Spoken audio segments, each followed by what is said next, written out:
Maraming mga miyembro ng Kongreso at Senado ay nakatanggap ng mga campaign donations mula sa mga DPWH contractors na nagsagawa ng mga maanomalyang flood control projects. Literal na ang mga kampanya ng ibang mga nakaupo ngayon ay pinondohan ng flood control. Inikot ko kanina, pagkarating ko dito, ang tao mula doon sa pinakadulo, left, right, at saka sa open space. Inaanggol lang ng mga mainstream media na ang nakikita is yung mga portion na nakukonti ang tao. Pero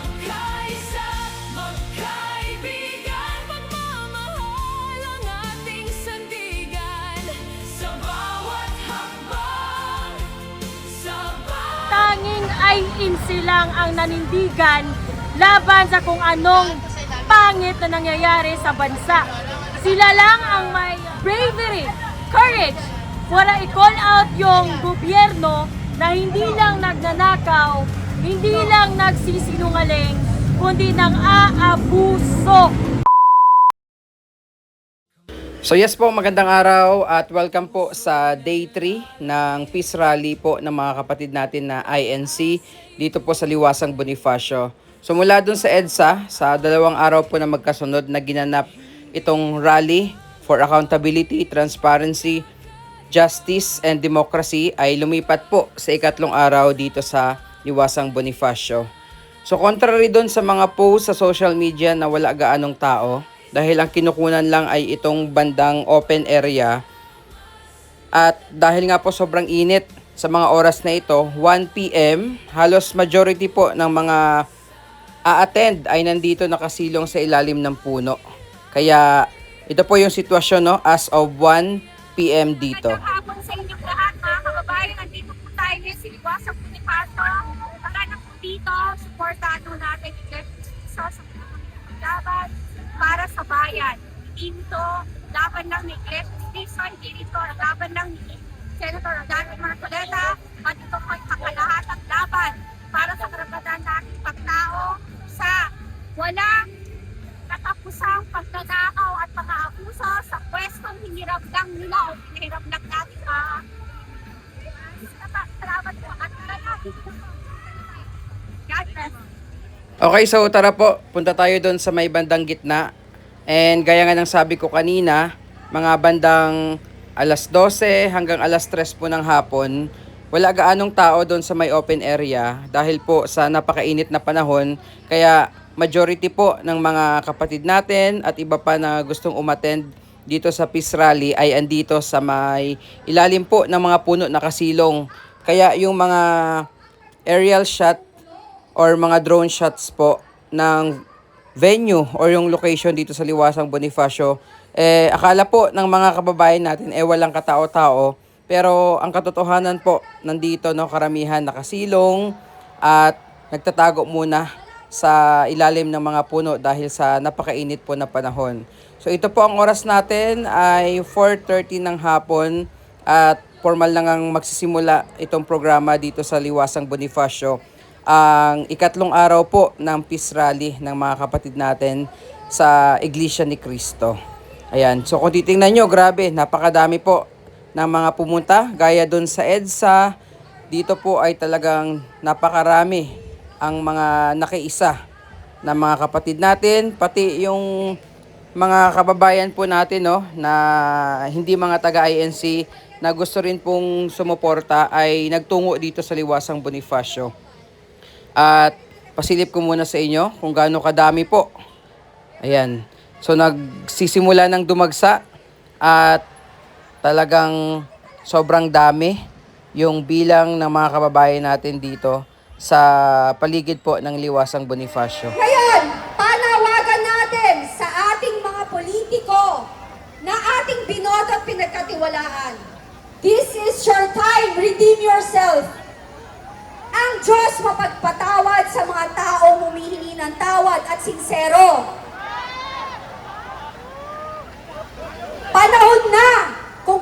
ay nagkasala, humarap kayo sa entabladong ito, umakyat kayo dito at magsalita.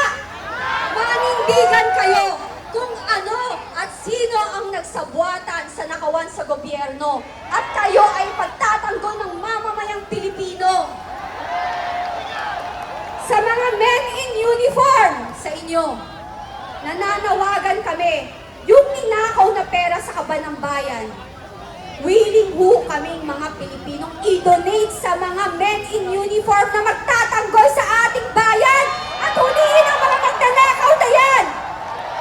Ito na naman ang mainstream media, nuknukang sinungaling. Nuknukang sinungaling. Ganyan na ba kababa ang pagkatao ng iilan sa inyo na isinanla nyo na ang kaluluwa ninyo sa demonyo at kaya nyo na magsinungaling? Grabe, hindi kayo naawa sa mga anak ninyo, pinapakain yung pera na galing sa nakaw. Kakapal, di ba? Alam nyo, kayo, ang sarap ng buhay nyo ngayon. Akala nyo lang. Pero bukas makalawa, pa-check up kayo lahat. May sakit kayong walang lunas. Yan ang karmang tumatama sa mga taong mga sinungaling, magnanakaw at kumakampi sa mga demonyo. Hindi ako INC, pero mukhang malapit na talaga. Malapit na.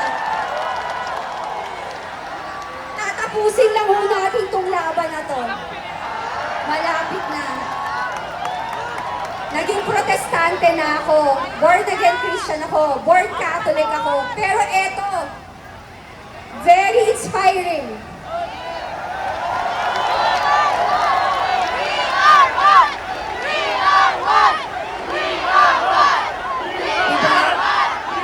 Diba? Mga kababayan, mga politiko, nakikita niyo yung mga bata? Hindi kayo nahihiya? Diba? Andito, nabibilad sa araw, nagsasakripisyo, lumalaban para sa bayan, tas tatawagin yung kulto. Kung sila kulto, gusto ko na maging membro ng kultong to. Diba? Kayo dyan, na naninira sa Iglesia ni Cristo, inggit-pikit lang kayo. Inggit na inggit kayo. Hindi nyo kasi kayang gawin to na tunay na sama-sama. Sa mga at saka kayo, yung mga naninira sa inyo, yung mga sandamakmak na page sa Facebook, at saka mga troll, nakalista kayo, ipapatawag namin kayo lahat, di namin kayo papatawarin. Hindi pwede. Magandang gabi at magandang umaga sa ating mga kababayan. It doesn't matter what time nyo ito napapanood. Pero ngayon ay July 2, right? Andito kami sa Liwasang Bonifacio. Fake news ang pakalat ng mga mainstream media. I-shoutout natin sila. Yung GMA News, yung TV5 at ABS-CBN. Fake news! Huwag na kayong mag-journalist. Mag-vlogger na lang kayo. Okay? Hindi 1,000 ang bilang ng mga tao dito sa Liwasang Bonifacio. Inikot ko kanina, pagkarating ko dito, ang tao mula doon sa pinakadulo, left, right, at saka sa open space. Inaanggol lang ng mga mainstream media na ang nakikita is yung mga portion na nakukonti ang tao. Pero that's a fucking lie because there's a lot of people, meron pang mga hinaharang pero patuloy pa rin na dumadami ang mga tao. Ngayon, as a Catholic, a devoted Catholic, I fully support the adhikain and the initiative of the Iglesia ni Cristo. Sa dami ng sekta ng relihiyon sa bansa, tanging ay insilang ang nanindigan laban sa kung anong pangit na nangyayari sa bansa. Sila lang ang may bravery, courage, para i-call out yung gobyerno na hindi lang nagnanakaw, hindi lang nagsisinungaling, kundi nang aabuso, hindi lang sa mga ordinaryong tao, pati na rin korporasyon, mga malalaking negosyante, at mga taong may pangalan as long as they are not aligned with their evil plans in exploiting and plundering the country.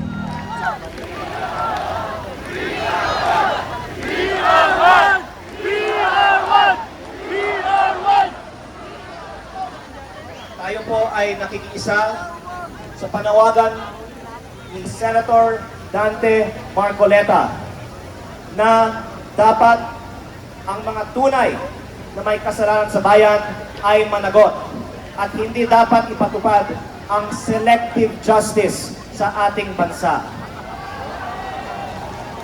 Maaari kong ibahagi ang alam ng marami sa aking mga kasamahan sa Kongreso. Ang karamihan sa amin ay may malaking kasalanan sa bayan at may kaugnayan sa mga maanomalyang flood control projects. Ngunit,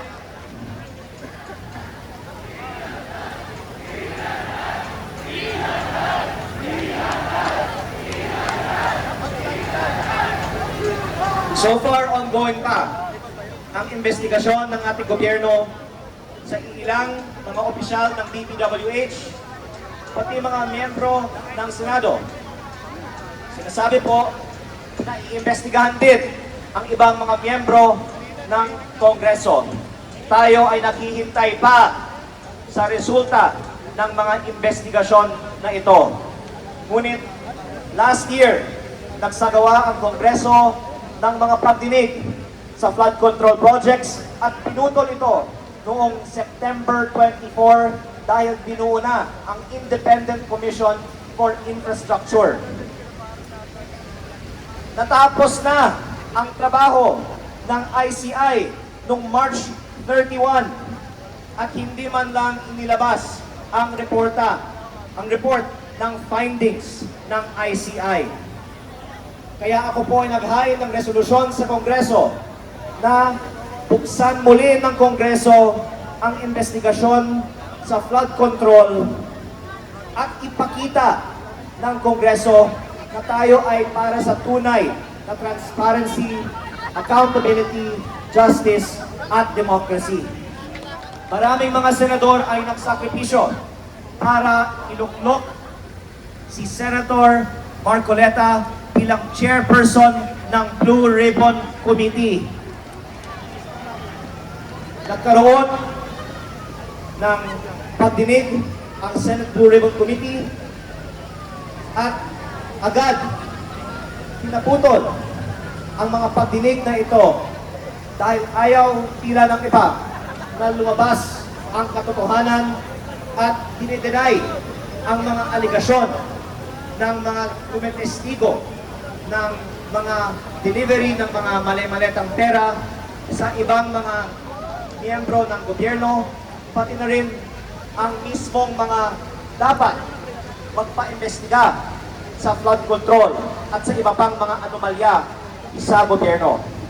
Kaya lalong importante na simulan muli ang investigasyon sa flood control dahil kung hayaan lang natin sa mga iba na isagawa ang mga investigasyong ito, hindi natin maaasahan na iimbestigahan nila ang sarili nila. Kaya si Senator Marcoleta kinatakutan dahil wala siyang pinoprotektahan at gusto niyang ilantad ang katotohanan sa mga flood control projects. Ilantad ang katotohanan! Ngunit sa halip na siya ay tulungan na ilantad ang katotohanan, siya pa ang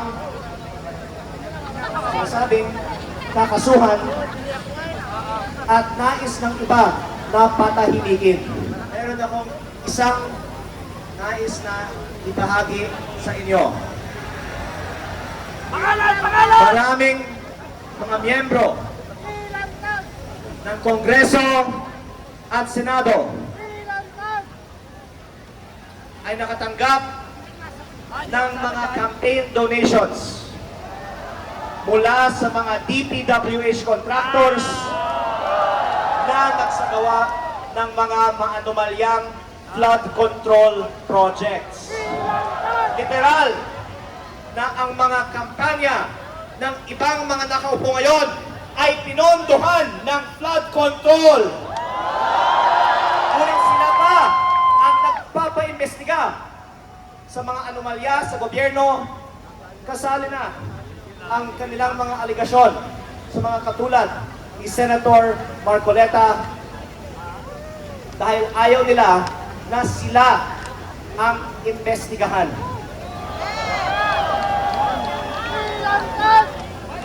Dagdag ko rito, ito ay alam ng marami ng aking mga kasamahan sa Kongreso. Nung ako ay bagong halal na congressman, ang daming mga kontraktor na lumapit sa akin para humingi ng kontrata sa DPWH. Pero akala ko ang trabaho ng congressman ay gumawa ng batas. Ang lumalabas pala, at least sa aking probinsya, sa Batangas, hindi nagkakaroon ng tunay na competitive biddings ang DPWH.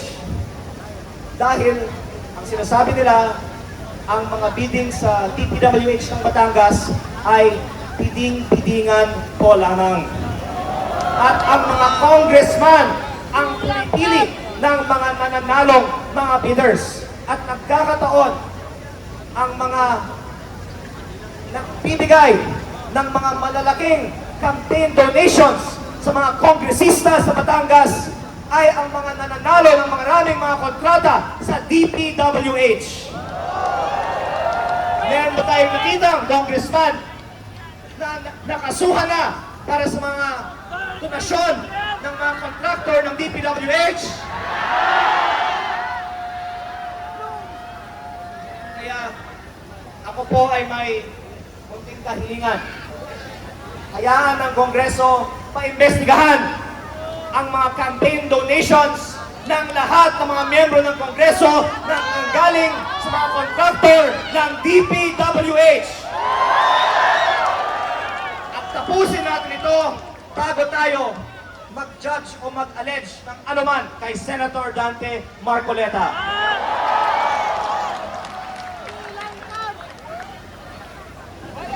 Dagdag ko rito, ito ay alam ng marami ng aking mga kasamahan sa Kongreso. Nung ako ay bagong halal na congressman, ang daming mga kontraktor na lumapit sa akin para humingi ng kontrata sa DPWH. Pero akala ko ang trabaho ng congressman ay gumawa ng batas. Ang lumalabas pala, at least sa aking probinsya, sa Batangas, hindi nagkakaroon ng tunay na competitive biddings ang DPWH. Dahil ang sinasabi nila, ang mga bidding sa DPWH ng Batangas ay piding-pidingan po lamang. At ang mga congressman ang pinipili ng mga nananalong mga bidders. At nagkakataon ang mga nagbibigay ng mga malalaking campaign donations sa mga kongresista sa Batangas ay ang mga nananalo ng mga maraming mga kontrata sa DPWH. Meron ba tayong nakitang congressman na nakasuhan na para sa mga donasyon ng mga kontraktor ng DPWH? Kaya ako po ay may kunting kahilingan. Hayaan ng Kongreso paimbestigahan ang mga campaign donations ng lahat ng mga miyembro ng Kongreso na galing sa mga kontraktor ng DPWH. At tapusin natin ito bago tayo mag-judge o mag-allege ng anuman kay Senator Dante Marcoleta.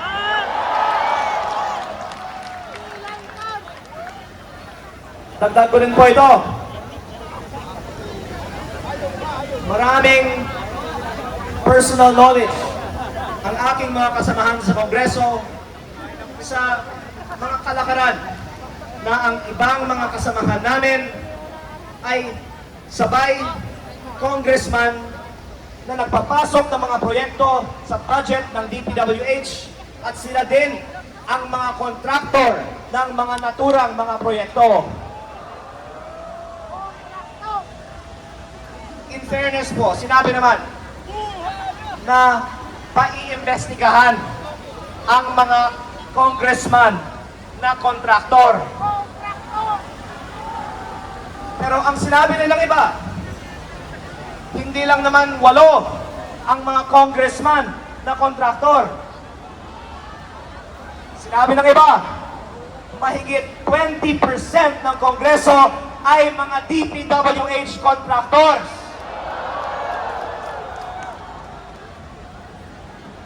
Sila ba ay makakasuhan kaya bago kakasuhan si Senator Marcoleta? At kung meron man iilan, sabihin na po natin iilan na makakasuhan, bakit may mga congressman na napakalinaw ang ebidensya na sila ay mga contractor ng DPWH na hindi man lang pinaiimbestigahan? Kamay sa kamay, puso'y naglalapit, pag-asa'y buhay sa bawat awit. Hindi hadlang ang ating